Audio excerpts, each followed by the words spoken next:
një segment i vogël jetik i planetit po mund të shkaktojë kolapsin global. Një lëvizje e gabuar në ngushticën e Hormuzit, miq të dashur, dhe skena globale mund të shpërthej brenda orësh. Ky nuk është thjesht një konflikt rajonal, është një luftë për kontrollin e jetës ekonomike të botës. Ju duhet ta dini mirë këtë dhe ta memorizoni, sepse tani do t'ju lidh të gjitha me fiet.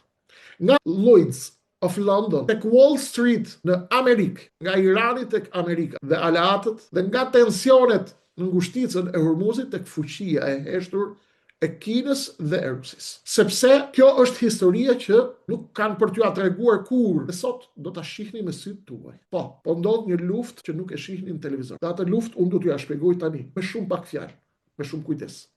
Në mënyrë që të qartësohen edhe ata që besojnë tek konservatorizmi dhe patriotët e botës së re, dhe ata që besojnë se ka një luftë mes deep state-it dhe patriotëve, dhe ndërmjet atyre të cilët nuk dinë se çfarë ka brapa pepës. Nga njëra anë kemi Wall Streetin, bursën e New Yorkut, bursat amerikane, dhe nga ana tjetër kemi një mega strukturë shumë të vjetër, ndoshta më e vjetër e botës. Shumë njerëz nuk e njohin, shumë njerëz e kanë dëgjuar rishtas. Është City of London,